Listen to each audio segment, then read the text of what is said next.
Hi வணக்கம், welcome to our channel back to rewind. Subscriber real life இன்சிடென்ட்ல இன்னைக்கு உங்களுக்காக வழக்கமாக ஒரு தரமான இல்லை 2 தரமான உண்மை சம்பவத்தோட தான் வந்திருக்கேன். இதில் ஃபர்ஸ்ட் பார்க்க போகிற உண்மை சம்பவம், இங்கே நம்ம சப்ஸ்கிரைபர் ஒருத்தர் பால் டெலிவரி பண்ணுற வேனும் டிரைவ் பண்ணிட்டு இருக்காரு. அப்போ ஒரு வேலை செஞ்சுட்டு இருக்கும்போது நடுராத்திரி தான் அந்த ஒரு பேய் சம்பவமும் அவருக்கும் நடந்திருக்கு. ஸோ இதை தவிர்த்து ஆன்லைன் ஸ்டோரின்னு வேறு எதுவுமே வேண்டாம். அந்த 2ஆக பார்க்க போகிற உண்மை சம்பவமும் கண்டிப்பாக உங்களுக்கு ரொம்பவே பிடிக்கும், ஒரு ஹாரர் ஃபீல் கொடுக்கும் அப்படின்னு நானும் நம்புகிறேன். அதுக்கு முன்னாடி இந்த மாதிரி பேய் சம்பவம் உங்கள் லைஃப்பில் நடந்திருக்கா? அப்படி நடந்ததுன்னா அது நீங்கள் என்கிட்ட ஷேர் பண்ணணும்னு நினச்சிங்கன்னா டிஸ்பிளேல தெரியுற இந்த வாட்ஸ்அப் நம்பருக்கு உங்கள் லைஃப்பில் நடந்த அந்த பேய் சம்பவத்தை எனக்கு நீங்கள் ஒரு வாய்ஸ் நோட்டாக ஷேர் பண்ணுங்கள். அப்படி ஷேர் பண்ணது உண்மை சம்பவம் உண்மையிலே தெரியலங்க வந்து நான் கண்டிப்பாக நம்ம சேனலில் போஸ்ட் பண்ணுறேன். ஸோ ஓவராக பேசாமல் வீடியோவில் போகலாம். நீங்கள் நம்ம சேனல் புதுசு மறக்காம சேனல் சப்ஸ்கிரைப் பண்ணுங்கள், பெல் பட்டன் கிளிக் பண்ணுங்கள். இப்போ நம்ம வீடியோவில் போகலாம்.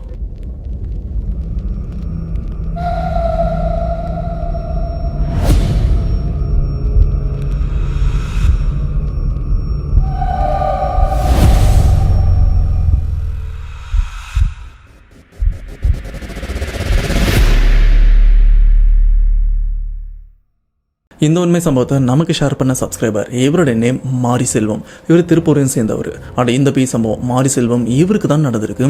சொல்லப்போனால் இதுக்கு முன்னாடி மாரி செல்வம் இவர் ஒரு பால் கம்பெனியில் தான் வேலையும் பார்த்துருந்துருக்காரு.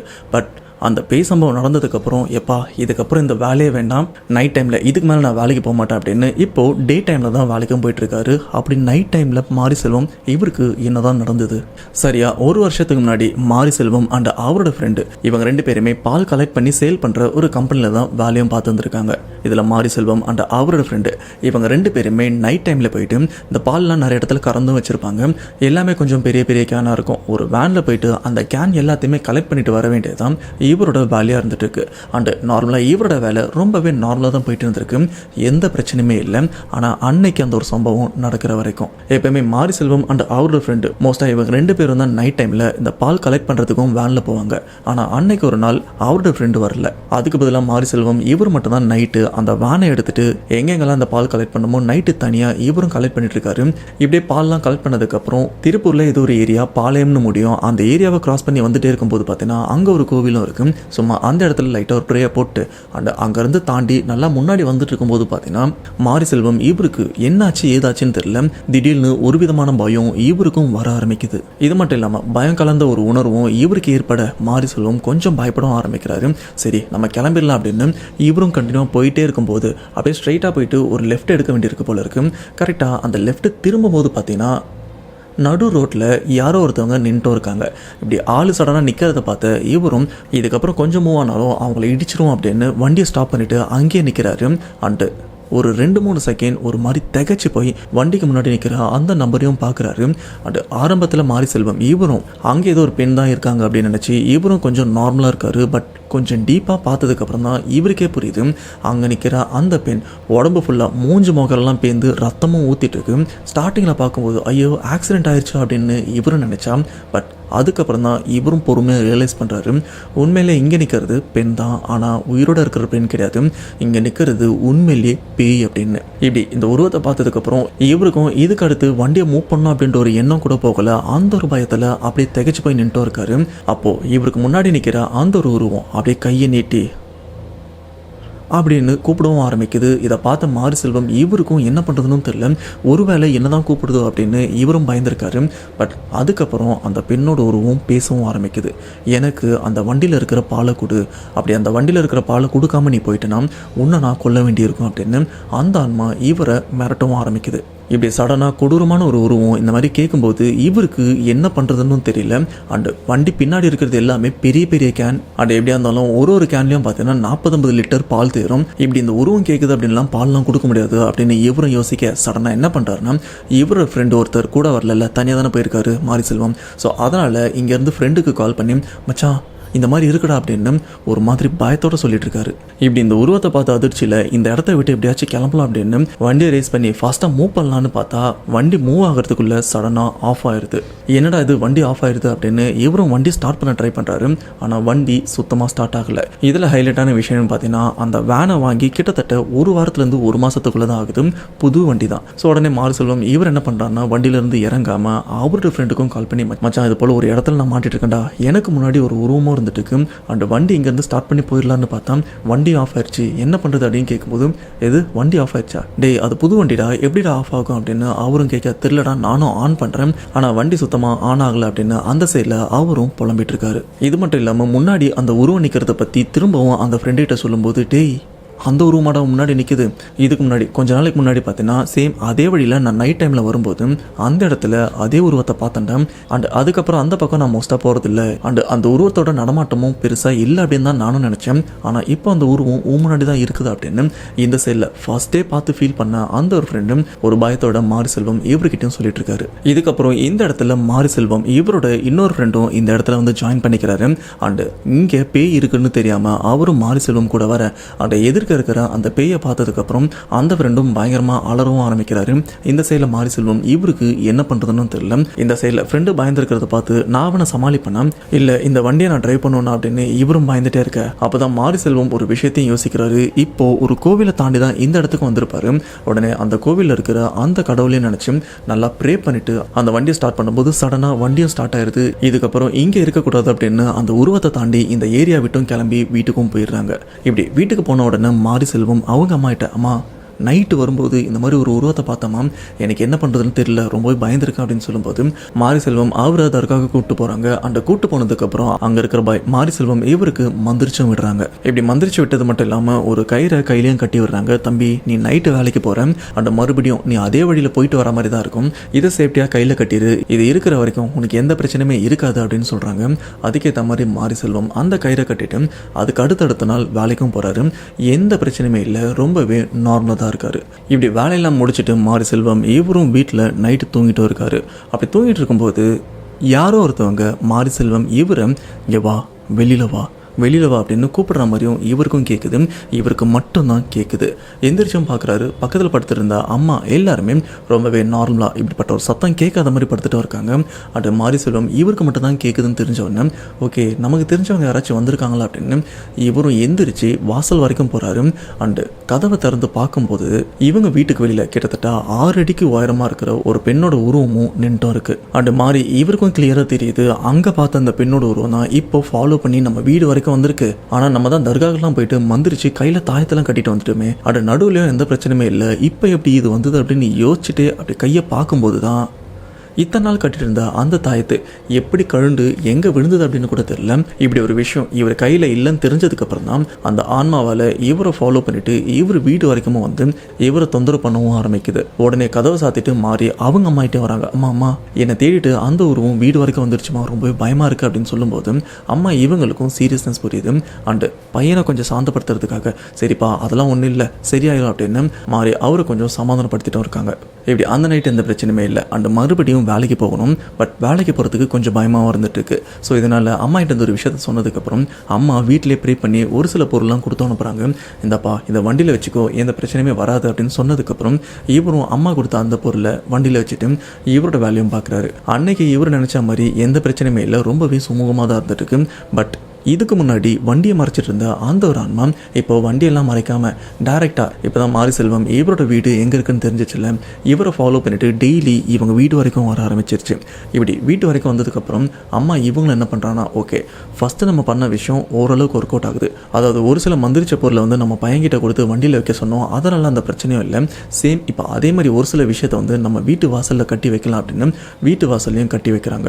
அப்படி வீட்டு வாசலில் கட்டினதுக்கப்புறம் வீட்டு வெளியில் நிற்கிற அந்த ஒரு உருவம் இவங்க வீட்டு வெளியில் நிற்காம கொஞ்சம் தள்ளி நிற்கிறத மாரி செல்வம் இவரும் பார்க்குறாரு. அண்டு கிளியராக இவருக்கும் புரிஞ்சிச்சு இது நம்மளை இத்தோட விடாது.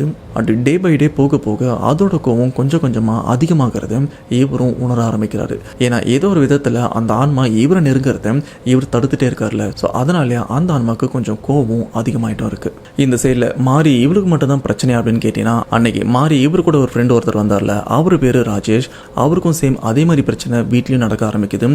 இதில் ஒரு ஸ்டெப்பு மேலே போயிட்டு அந்த உருவம் அந்த ஃப்ரெண்டை பயமுறுத்த வரும்போது அந்த ஃப்ரெண்டு என்னையே விட்டுரு என்னோட ஃப்ரெண்டையும் விட்டுரு அப்படின்னு ரொம்பவே பயந்துருக்காரு. ஸோ இந்த ஒரு விஷயம் மாரி செல்வம் இவருக்கு தெரிஞ்சதுக்கப்புறம் ஒரு நாள் 2 பேருமே கொஞ்சம் பயத்தில் ஒன்றா ஸ்டே பண்ணுறாங்க. அன்னைக்கு நைட்டு தூங்கிட்டு இருக்கும்போதும் சேம் அதே ஃப்ரெண்டு இந்த ஒரு வார்த்தையை சொல்கிறாங்க, இல்லை இல்லை என்னை விட்டுரு எதுவும் பண்ணிடாத, என்னையே விட்டுரு என் ஃப்ரெண்டு மாரி செல்வம் அவனே விட்டுரு எங்களை எதுவுமே பண்ணாத அப்படின்னு சொல்லும்போது இந்த சைடில் மாரி செல்வம் என்ன இவன் வளர்றான் அப்படின்னு எந்திரிக்கும் போது தான் பயத்தில் வளர்றாரு அப்படின்னு தெரிஞ்சு அண்ட் அந்த ஃப்ரெண்டை எழுப்பி கொஞ்சம் சமாதானப்படுத்துறாரு.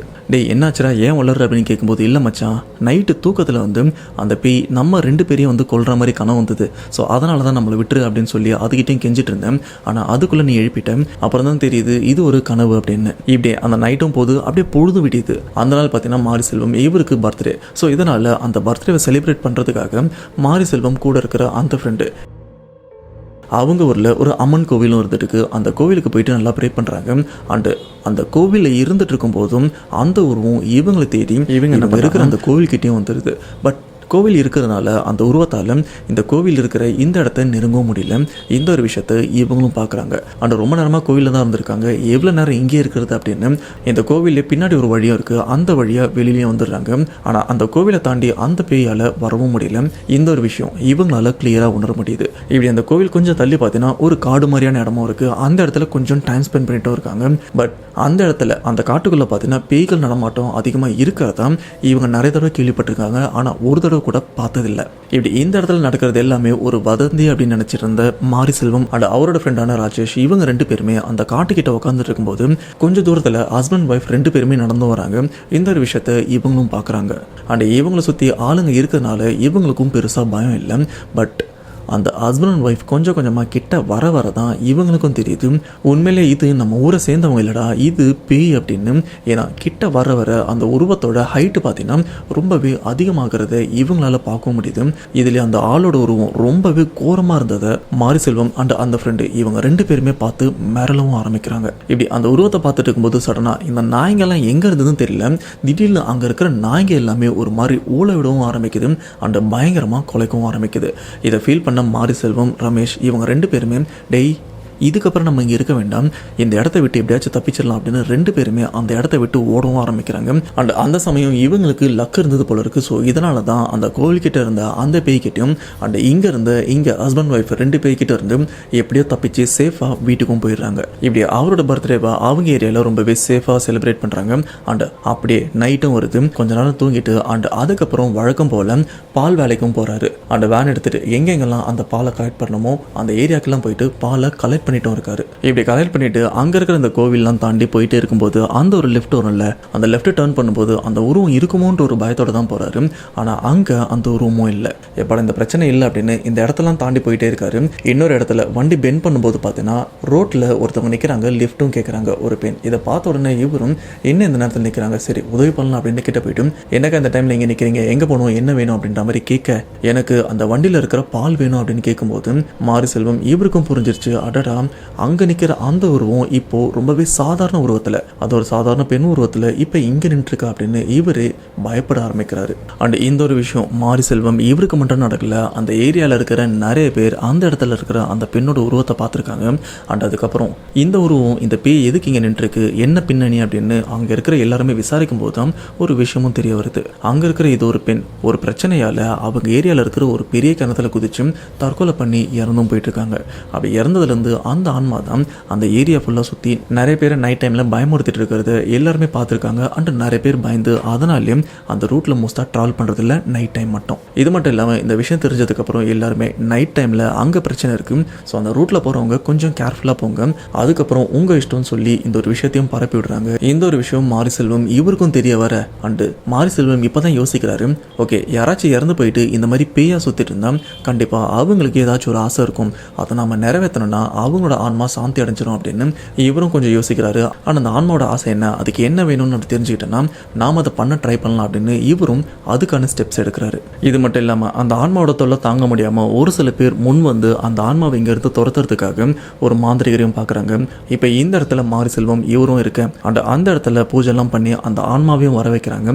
வர வச்சதுக்கப்புறம் அந்த ஆன்மா கிட்ட உனக்கு என்ன வேணும், ஏன் இப்படிலாம் பண்ணுற அப்படின்னு கேட்கும்போது இல்லை இந்த பையன் டெய்லி இந்த வழியாக தான் வந்துட்டு இருக்கான், அவன்கிட்ட நான் பால் கேட்டு பார்த்தேன் ஆனால் அவன் தரமாட்டேன்னு சொல்கிறான், ஒழுங்கா அவன் பால் கலெக்ட் பண்ணிட்டு போயிட்டே இருக்கும்போது எனக்காக ஒரு கேனை மட்டும் வண்டியிலேருந்து தள்ளி விட்டு போக சொல்லு அப்படின்னு சொல்லும்போது இந்த இடத்துல மாரிசெல்வம் இவரும் யோசிக்கிறாரு, ஐயா அந்த வண்டியில் இருக்கிற ஒரு பால் கேனோட கெப்பாசிட்டி ஆல்மோஸ்ட் 30 லிட்டர் வரும், அது எப்படி என்னால் வண்டியிலேருந்து தள்ளி விட்டு போக முடியும் அப்படின்னு அவரும் சொல்ல, அப்போ அந்த ஆன்மா சொல்கிற விஷயம் எனக்கு ஒன்று பால் கொடுங்க, அப்படி இல்லைன்னா ரத்தம் வேணும், அதுவும் மனுஷ ரத்தம் வேணும் அப்படின்னு கேட்கும்போது இங்கே இருக்கிறவங்களாம் உனக்கு இந்த ஆட்டு ரத்தம் வேணா தரும், ஆனால் மனுஷ ரத்தத்துக்கு நாங்கள் எங்கே போகிறது அப்படின்னு அந்த இடத்துல ஒரு பெரிய வாக்குவாதமே எல்லாமே போயிட்டு இருக்கு. இப்படி கடைசியாக பேசுனதுக்கு அப்புறம் அங்கே இருக்கிற அந்த ஆன்மாவும் சரி எனக்கு ஒரு ஆட்டை கொடுங்க, அதை சாப்பிட்டு நான் இங்கேருந்து போயிடுறேன் அப்படின்னு சொல்லும்போது இவங்களும் ஒரு ஆடு ரெடி பண்ணி அந்த பேய்கிட்டையும் கொடுக்குறாங்க. பட் இவங்க கண் முன்னாடியே அங்கே இருக்கிற அந்த உருவமும் அந்த ஆட்டை எடுத்து கடிச்சு அதில் இருக்கிற ரத்தத்தெல்லாம் குடிச்சிட்டு அந்த ஆட்டை ஒரு மாதிரி செதைச்சிட்டு அந்த இடத்த விட்டும் போயிடுது. இப்படி இந்த ஒரு விஷயம் பண்ணதுக்கப்புறம் அந்த ஏரியாவில் அந்த பேயோட நடமாட்டம் இல்லை அப்படின்றது அங்கே இருக்கிற நிறைய பேர் உணர்ந்துருக்காங்க. ஏன் இந்த சம்பவத்தை நமக்கு ஷேர் பண்ண மாரி செல்வம் இவரும் அங்கே இருக்கிற அந்த பேய் தொல்லை இல்லை அப்படின்றத இவரே பார்த்துருக்காரு. பட் இருந்தாலும் இதுக்கு மேலே இந்த நைட் டைம் நம்ம வேலை செய்கிறது வேண்டாம், பேசாமல் வேற வேலை மாறிக்கலாம் அப்படின்னு இவரும் இப்போ வேற இடத்துல வேலை பார்த்துட்டும் இருக்காரு. என்னதான் மாரி செல்வம் இவர் வேற இடத்துல வேலை பார்த்தாலும் லைஃப்லேயே ஃபர்ஸ்ட் டைமாக பேயை பார்த்துருக்காரு. அதுவும் ஒன்றும் இல்லை, கிட்டத்தட்ட 3 பேய். இதில் நைட்டு இந்த பேயை பார்த்துருக்காரு. இது மட்டும் இல்லாமல் பகலில் காட்டுக்குள்ள ஹஸ்பண்ட் ஒய்ஃப் 2 பேயும் பார்த்துருக்காரு. பார்த்ததுக்கு அப்புறம் தான் இவருக்கு பேய் அப்படின்ற ஒரு விஷயமே உண்மையிலேயே இருக்கு அப்படின்றத நம்பவும் ஆரம்பிக்கிறாரு. ஸோ மாரி செல்வம் இவரோட லைஃப்ல நடந்த இந்த பேய் சம்பவத்தை கேட்கும்போது உங்களோட தாட் என்ன மறக்காம கமெண்ட் பாக்ஸில் மென்ஷன் பண்ணுங்க. ஓகே, ரெண்டாவதாக பார்க்க போகிற இந்த பேய் சம்பவத்தை நமக்கு ஷேர் பண்ண சப்ஸ்கிரைபர் இவருடைய பேர் சரண். இவர் திருச்சியை சேர்ந்தவர். அண்ட் இந்த ஒரு பேய் சம்பவம் இவர் சபரிமலைக்கு மாலை போடாத அந்த டைமில் தான் நடந்திருக்கு. இது மாலை போடாத அந்த டைம் இல்லையா, புரியலேப்பா அப்படின்னு கேட்டிங்கன்னா இந்த சம்பவத்தை கேட்டிங்கன்னா உங்களுக்கு கிளியராக புரிய வரும். சரியா, 2023 திருச்சி. அந்த சம்பவத்தை நமக்கு ஷேர் பண்ண சரண். போன வருஷம் சரண் இவரோட மற்ற ஃப்ரெண்ட்ஸ் கூட இருக்கிற எல்லாருமே சபரிமலைக்கு மாலையும் போட்டிருக்காங்க. ஆனால் இந்த கேங்கில் மாலை போடாத ஒரே நபர் யாருன்னு பார்த்தீங்கன்னா சம்பவத்தை ஷேர் பண்ண சரண் இவர் மட்டும்தான். இது மட்டும் இல்லாமல் இவங்க ஃப்ரெண்ட்ஸ் எல்லாம் மாலை போட்டிருக்காங்க அப்படின்றதுனால இந்த காலையில் சாயங்காலம் பஜனைக்கெல்லாம் போவாங்கல்ல, ஸோ அந்த மாதிரி இவரும் ஃப்ரெண்ட்ஸ் கூட பஜனைக்கெல்லாம் போயிருக்காரு. நான் மீன் பண்ணுறது ஐயப்பன் பூஜைக்கான பஜனை. நீங்கள் நினைக்கிற மாதிரி இல்லை, தப்பாக ஏதாச்சும் நினச்சிங்கன்னா அப்புறம் சாமி கண்ணை குத்திரும். இப்படி சரண் அண்ட் அவங்க ஃப்ரெண்ட்ஸ் எல்லாருமே அன்னைக்கு ஒரு நாள் நைட்டு பஜனைக்கும் போயிட்டு வராங்க. அண்டு இந்த பூஜை எல்லாம் முடிஞ்சதுக்கு அப்புறம் பார்த்தீங்கன்னா சரியா நைட்டு 2 மணிக்கு இவங்க எல்லாருமே அங்கே இருக்கிற காட்டுக்குள்ள பாத்ரூம் போகலாம் அப்படின்னு போகிறாங்க. இப்படி மாலை போட்டவங்க அண்டு மாலை போடாத சரண் இவங்க எல்லாருமே அந்த காட்டுக்குள்ள பாத்ரூம் போயிட்டு அந்த இடத்த விட்டு ரிட்டர்ன் வரும்போது பார்த்தீங்கன்னா இவங்களை வழிமறிச்சு நிற்கிற மாதிரி யாரோ வழிமறிச்சும் நிற்கிறாங்க. ஆனால் அப்படி நிற்கிறது சாதாரண மனுஷன் கிடையாது. இவங்களுக்கு பார்த்த உடனே கிளியராக புரிஞ்சிருது இது பேய் அப்படின்னு. ஏன்னா இந்த மாலை போட்டிருக்கிற இந்த கேங்கில் ஒருத்தர் கிளியராக சொல்லிடுறாரு, டேய் யாரும் மூவ் பண்ணாதீங்க, எதிர்க்க ஒரு கெட்ட சக்தி இருக்கு, எல்லாருமே கொஞ்சம் ஒன்றா இருங்க அப்படின்னு. ஆனால் இந்த டீமில் மாலை போட்டிருக்கிற யாருக்குமே பயம் இல்லை. ஆனால் மாலை போடாத ஒருத்தர் சரண் இவருக்கு மட்டும்தான் பயம் இருந்துட்டு இவரோட மனசில் ஓடிட்டு இருக்கிற விஷயம், ஐயோ வசமாக வந்து மாட்டிக்கிட்டோமே. அண்டு நம்ம டீமில் இருக்கிற எல்லாருமே மாலை போட்டுக்கிட்டாங்க. பொதுவாக மாலை போட்ட இவங்களை பேய் எதுவுமே பிடிக்காது, மாலை போடாத நான் மட்டும்தான் தனியாக இருந்துட்டு இருக்கேன், அப்போ கண்டிப்பாக அந்த பேய் என்ன தான் டார்கெட் பண்ணும் அப்படின்னு அந்த ஒரு விஷயம் இவருக்கு முன்னாடியே தெரிஞ்சிருக்கு. அண்ட் இந்த ஒரு விஷயம் மாலை போட்டிருக்கிற மற்ற ஃப்ரெண்ட்ஸுக்கும் கிளியராக தெரிஞ்சிருது, நமக்கு எதுவும் பிரச்சனை இல்லை, ஆனால் இவனுக்கு பிரச்சனை வரும் அப்படின்னு. ஸோ இதனால் மாலை போட்டிருக்கிற நண்பர்கள் எல்லாருமே என்ன பண்ணுறாங்கன்னா சரண் இவரோட கையை பிடிச்சி அந்த இடத்துல ஐயப்பா ஐயப்பா அப்படின்னு அவர் நினச்சி அந்த கும்பலே கத்தவும் ஆரம்பிக்க, இப்படி கத்துறதை பார்த்து எதிர்க்க இருக்கிற அந்த உருவமும் இந்த சமயம் இவன் எதுவுமே பண்ண முடியாது அப்படின்னு தற்காலிகமாக அந்த இடத்த விட்டும் போக, இப்படி இந்த இடத்துல எல்லாருமே கும்பலாக இருந்ததுனால சரண் இவருக்கும் கொஞ்சம் தைரியம் இருந்திருக்கு. ஓகே, இவனுங்க இருக்கிற வரைக்கும் எனக்கு எந்த பிரச்சனையுமே இல்லை அப்படின்னு அந்த காட்டுக்குள்ள ஒரு குளமும் இருக்குது, அந்த இடத்துல போயிட்டு கை கால் மூஞ்செல்லாம் கழுவலாம் அப்படின்னு அந்த இடத்துக்கும் போயிட்டு இருக்காங்க. அப்படி ஃபேஸ்லாம் வாஷ் பண்ணிட்டு அந்த இடத்த விட்டு ரிட்டன் சரண் இவர் கொஞ்சம் முன்னாடி வராரு. முன்னாடி வந்தா நீ இந்த பக்கம் வருவ, உன்னை நான் பிடிக்கலாம் அப்படின்னு ஆல்ரெடி இவருக்காக அந்த உருவம் ரொம்ப நேரமாக இங்கே வெயிட் பண்ணிட்டு இருக்கு. இப்படி அந்த உருவம் இவரை பார்க்கறது தெரிஞ்ச கூட இருக்கிற மற்ற ஃப்ரெண்ட்ஸ் மாலை போட்டிருக்கிற எல்லாருமே மறுபடியும் ஒன்னா சரண் இவர் பக்கத்துலேயே வந்துடுறாங்க. அண்ட் வந்ததுக்கப்புறமும் சேம் அதே மாதிரி அவரை பிடிச்சி அந்த இடத்துல ஐயப்பா ஐயப்பா அப்படின்னு கத்தவும் ஆரம்பிக்கிறாங்க. இப்படி இந்த இடத்துல கத்திட்டே இருக்கும்போது அங்கே இருக்கிற அந்த உருவம் இங்கேருந்து மறைஞ்சுதான்னு கேட்டிங்கன்னா மறைகிற மாதிரி இல்லை. அண்ட் இந்த கூட்டத்தில் இருக்கிற சரண் இவர் மட்டும்தான் ஒரு மாதிரி பார்த்துட்டு இருக்கு. அங்கே இருக்கிற வேற யார் மேலேயும் பார்வை போல இவர் மட்டும்தான் தனியாக பார்த்துட்டே இருக்கு. இந்த ஒரு விஷயம் சரண் இவருக்கும் புரியுது, மற்ற எல்லாருக்கும் கிளியராக புரியுது, டார்கெட் இவன் தான் அப்படின்னு. இப்படி எல்லாருமே பயந்துட்டு இருக்கும்போது அந்த இடத்துல ஒரு டிவிஎஸ் 50 ஸ்கூட்டர் சத்தமும் கேட்க ஆரம்பிக்குது. யாரும் ஸ்கூட்டரில் வயசானவங்களும் வந்துட்டு இருக்காங்க. அண்ட் சட்டை கூட போடலை, வெறும் வேஷ்டி மட்டும் தான் கட்டிட்டு ஆளை பார்க்கறதுக்கு கொஞ்சம் வினோதமாக வந்துட்டு இருக்காங்க. இதை பார்க்கும்போது இவங்களும் யாரோ உதவி பண்ண வராங்க அப்படின்னு அவரையும் பார்க்க ஆரம்பிக்கிறாங்க. இது மட்டும் இல்லாமல் அந்த டிவிஎஸ் ஸ்கூட்டரில் வந்துட்டு இருக்கிற அந்த நபர் நல்லா முறுக்கு மீச ஒரு பெரிய பொட்டு வச்சுட்டு அண்ட் சுருட்டு பிடிச்சிட்டு தான் அந்த வண்டியிலே வந்துட்டு இருக்காங்க. சட்டை எதுவுமே இல்லை, வெறும் வேஷ்டி மட்டும்தான் மடிச்சு கட்டிட்டு வந்துட்டு இருக்காரு. மேபி இது யாருன்னு கெஸ் பண்ணினா கமெண்ட் பாக்ஸில் மென்ஷன் பண்ணுங்க. இப்படி ஸ்கூட்டரில் வர அந்த வயசானவரை அந்த உருவமும் பார்க்குது. பார்த்ததுக்கப்புறம் இவங்க ரியலைஸ் பண்ணுறதுக்குள்ளே அந்த உருவம் அங்கேருந்தும் மறைஞ்சிட்டு இருக்கு. அந்த ஸ்கூட்டரில் வந்து அந்த வயசான தாத்தா இவங்க முன்னாடி வந்து என்ன பசங்களா இங்கே என்ன பண்ணுறீங்க அப்படின்னு கேட்கும்போது இங்கே இருக்கிற சரண் மற்ற ஃப்ரெண்ட்ஸ் எல்லாருமே இல்லை தாத்தா இந்த மாதிரி பஜனை முடிச்சுட்டு இங்கே பாத்ரூம்லாம் போயிட்டு வீட்டுக்கு போயிட்டு இருக்கும், அப்போ எதிர்க்க ஒரு உருவம் எங்களை வழிமறைச்சு பயமுறுத்திட்டு இருக்கு, இங்கே தான் இருக்குது அப்படின்னு சொல்லும்போது அந்த இடம் காலியாக இருக்கும். ஆனால் அந்த பெரியவரும் அந்த இடத்த திரும்பி பார்க்குறாரு. அட அதெல்லாம் ஒன்றும் இல்லைப்பா, சரி வாங்க ஊர் போகிற வரைக்கும் நானும் கூட வரேன் அப்படின்னு சொல்லிட்டு இவரும் கூட வராரு. இப்படியே சரண் அண்ட் அவங்க ஃப்ரெண்ட்ஸ் எல்லாருமே இவங்க ஊர் வந்த அடுத்த செகண்ட் அந்த தாத்தாக்கு நன்றி சொல்லலாம் அப்படின்னு திரும்பினா அந்த ஆள் வந்ததுக்கான அடையாளமே இல்லை.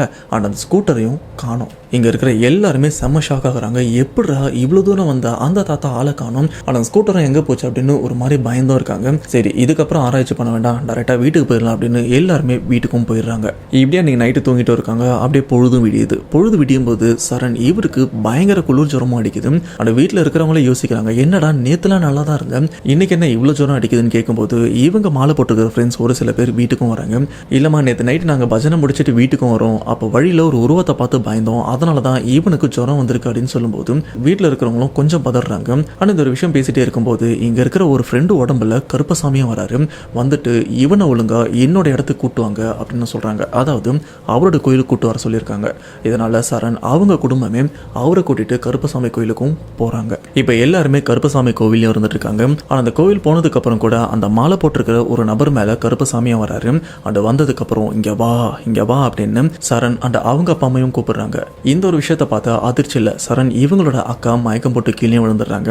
அண்ட் அதுக்கப்புறம் சரண் அவங்க அம்மா அப்பா இவங்க 2 பேருமே அந்த சாமி வந்த அந்த நபர்கிட்டயும் வராங்க. அப்படி வந்ததுக்கப்புறம் அந்த இடத்துல இதுக்கு முன்னாடி இவங்களை ஃபாலோ பண்ணிட்டு இருந்த அந்த ஆன்மாவையும் வர வைக்கிறாங்க. வர வச்சதுக்கப்புறம் நீ யாரு, நீ எதுக்கு இங்கே சுற்றிட்டு இருக்க, எதுக்கு என் குடும்பத்தாளுங்களை தொல்லை பண்ணிட்டு இருக்க அப்படின்னு கேட்கும்போது அந்த ஆன்மாவும் சொல்கிற விஷயம், இல்லை நேற்று இவனுங்கெல்லாம் பூஜை பண்ணிட்டு வரும்போது இந்த கும்பல்லையே இவன் மட்டும்தான் மாலை போடாமலும் இருந்தான், மற்ற யாருமே என்னால் எதுவுமே பண்ண முடியாது, ஆனால் இவனை மட்டும் நான் நினச்சா என்ன வேணாலும் பண்ணலாம். இது மட்டும் இல்லாமல் இவன் என்னை பார்த்த உடனே இவன் மூஞ்சில் ஒரு பயத்தையும் பார்த்தேன். அண்ட் அதுக்கப்புறம் எனக்கு இவனை பிடிக்கவும் ஆரம்பிச்சிருக்கு, எனக்கு இவனை மட்டும் கொடுத்துருங்க, இவனை மட்டும் நான் கூட்டிட்டு மற்ற யாரையுமே தொந்தரவு பண்ணாமல் இங்கேருந்து போயிடுறேன் அப்படின்னும் அந்த ஆன்மா சொல்லுது. இது மட்டும் இல்லாமல் சரண் இவருக்கு 19 வயசு ஆகுது. அண்ட் அந்த இறந்து போன அந்த பெண் பேய் அதுக்கு 18 வயசு ஆகிட்டு இருக்கு. அந்த இறந்து போன அந்த பேய் என் வாழ்க்கையில் நான் எதுவுமே அனுபவிக்கல, இவனை மட்டும் கொடுத்தீங்கன்னா என் வாழ்க்கையில் நான் அனுபவிக்க வேண்டிய எல்லா விஷயத்தையுமே இவனை வச்சு நான் அனுபவிச்சுக்கிறேன் அப்படின்னு அந்த ஆன்மா டபுள் மீனிங்கில் பேசிகிட்டு இருக்கு. இல்லை டேரெக்டாக அந்த மீனிங்கில் தான் பேசிகிட்டு இருக்கு.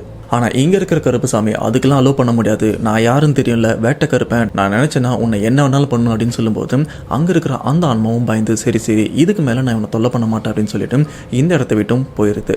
பட் முழுசாக போயிருச்சு அப்படின்னு கேட்டீங்கன்னா தற்சமயமாக இந்த ஒரு விஷயம் கொஞ்சம் அடங்குற வரைக்கும் அந்த ஆன்மா நம்ம சரண் இவரை டிஸ்டர்ப் பண்ணாமல் கொஞ்ச நேரம் அமைதியாக இருந்திருக்கு. அந்த சரண் இவரும் இவங்க ஃபேமிலியும் பிரச்சனை முடிஞ்சிருச்சு அப்படின்னு வீட்டுக்கு வந்துட்டு ரிலாக்ஸாக அவங்க வேலையை பார்த்துட்டு இருக்கும்போது மறுபடியும் அந்த ஒரு இவரை ஃபாலோ பண்ணி கண்டிப்பாக உன்னை நான் கொல்லுவேன், உன்னை என் கூட கூட்டு போவேன், அண்ட் என்னோட ஆசை எல்லாத்தையுமே உன்னை வச்சு நான் தீர்த்துப்பேன் அப்படின்னு சரண் இவரை டார்கெட் பண்ணி சுற்றிட்டும் இருக்கு, கொல்ல துடிச்சிட்டும் இருக்கு. இப்படி அந்த உருவம் மறுபடியும் சரண் இவரை ஃபாலோ பண்ணது தெரிஞ்சதுக்கப்புறம் வீட்டில் இருக்கிறவங்க மறுபடியும் அந்த வேட்டைக்கருப்பு கோவிலுக்கும் போகிறாங்க. அங்கே போனதுக்கப்புறம் நடந்த விஷயத்த சொல்லும்போது அடுத்த செகண்டே வேட்டைக்கருப்பு அங்கே இருக்கிற பூசாரி மேலேயே வந்து சாட்டை எடுத்து நம்ம சரண் இவரை அடிக்க ஆரம்பிக்கிறாங்க. எதுக்கு சம்மந்தமே இல்லாமல் சரண் இவரை அடிக்கிறாங்கன்னு பார்த்தீங்கன்னா இப்போ அந்த ஆன்மா சரண் இவருக்கே தெரியாமல் இவரோட உடம்புல தான் இருந்துட்டு இருக்கு. இந்த ஒரு விஷயத்தை தெரிஞ்ச வேட்டைக்கருப்பு இவர் என்ன பண்றாருன்னா அந்த சாட்டையை வச்சு பயங்கரமா அடிக்க ஆரம்பிக்கிறாங்க. அப்படி அடிக்கும்போது சரண் இவர் உடம்புல இருக்கிற அந்த ஆன்மா கதறி வெளியும் வருது. அந்த வெளியில வந்ததுக்கு அப்புறம் இல்ல என்னை விட்டுருங்க, இதுக்கப்புறம் இவனை தொல்லை பண்ண மாட்டேன் அப்படின்னு சொல்லும்போது சேம் இதே விஷயத்தை தான் நீ போனதோடையும் சொன்ன, உன்னை நான் நம்ப மாட்டேன் அப்படின்னு மறுபடியும் பயங்கரமா வெளுக்குறாங்க. அண்ட் இங்க இருக்கிற வேட்டைக்கருப்பு இவருக்கு ரொம்பவே தெளிவா தெரியுது, இந்த ஆன்மா மறுபடியும் என்ன பண்ணாலும் இவனை துரத்திட்டு தான் இருக்கும் அப்படின்னு அங்க இருக்கிற தீப்பந்தத்தை எடுத்து அந்த ஆன்மாவை மட்டும் தனியா பிரிச்சு அதை அந்த இடத்துல எரிச்சதா சொல்றாங்க. உடம்புல இருந்து அந்த பேய் மட்டும் தனியா வந்துருச்சு ப்ரோ. அந்த சங்கிலியை வச்சு கழுத்துலயே போட்டு நெரிச்சிருச்சான் ப்ரோ. அந்த சாமி சங்கிலி கருப்பரு கழுத்துலயே போட்டு நெரிச்சு அதுக்கப்புறம் வந்து அந்த கருப்பர் வந்து தீப்பந்தத்தை அந்த பேய் மேல காட்டி அதோட அடியோட அடிச்சுட்டாரு ப்ரோ சாமி. அதோட என் பிரச்சனை எல்லாம் முடிஞ்சு ப்ரோ. இப்படி நடந்த விஷயத்த அந்த கோவிலில் இருக்கிற எல்லாருமே பார்த்துருக்காங்க. அரை மயக்கத்தில் இருக்கிற சரண் இவரும் பார்த்துருக்காங்க.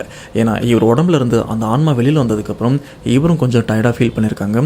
பட் இந்த சம்பவம்லாம் முடிஞ்சதுக்கப்புறம் சரண் இவருக்கு ஒரு துளி வலி கூட இல்லை அப்படின்னு சொல்லியிருக்காங்க. அதாவது அந்த ஆன்மா இவரோட உடம்புல இருக்கும்போது சாட்டை வச்சு பயங்கரமாக அடிச்சிருப்பாங்களே, ஆனால் அந்த அடித்ததோட அந்த தழும்பாக இருக்கட்டும் வலியாக இருக்கட்டும் சரண் இவரோட உடம்புல இல்லை அப்படின்னு சொல்லியிருக்காங்க. அப்படி பார்த்தா அடித்த அடி எல்லாமே அந்த பெண் பேய் மேலே தான் விழுந்திருக்கு. இப்போ சரண் அண்ட் அவங்க ஃபேமிலி எந்த பிரச்சனையுமே இல்லாமல் ரொம்பவே சேஃபாக இருந்துட்டு இருக்காங்க. இன்கேஸ் மறுபடியும் அந்த ஆன்மாவுக்கு ஒரு சான்ஸ் கொடுத்து அனுப்பியிருந்தாங்கன்னா மறுபடியும் எப்படா அதுக்கு சான்ஸ் கிடைக்கும் அப்படின்னு இவரை டார்கெட் பண்ணி எதனா பண்ணலாம் அப்படின்னு துடிச்சிட்டு இருக்கோம். ஆனால் அப்படி ஒரு விஷயத்துக்கு சான்ஸ் கூட கொடுக்காம மொத்தமாக அதை போட்டு தள்ளிட்டாங்க. ஸோ இதில் இருந்து ஒரு விஷயம் நமக்கு கிளியராக தெரியுது. அது என்னன்னு பார்த்தீங்கன்னா சபரிமலைக்காக இருக்கட்டும், முருகருக்காக இருக்கட்டும், மாரியம்மாவுக்காக இருக்கட்டும், இல்லை வேளாங்கண்ணியில் இருக்கிற மேரியம்மாவுக்கு வேண்டிக்கிட்டு மாலை போட்டாலும் சரி, இல்லை நீங்கள் உங்கள் ஃபேமிலிக்காக வேண்டிக்கிட்டு அல்லாஹ்க்கு தொழுது ஒரு பெரிய வேண்டுதலில் இருக்கும்போது அந்த வேண்டுதலில் இருக்கிறவங்களுக்கு எந்த பிரச்சனையுமே இல்லை. ஆனால் அதெல்லாம் பண்ணாமல் அப்பாவியாக ஒருத்தன் உங்கள் கூட இருப்பான் பார்த்தீங்களா. எக்ஸாம்பிள் சொல்ல போனால் இந்த இடத்துல 5 பேர் மாலை போட்டிருக்காங்க, ஒருத்தர் மட்டும் மாலை போடலை.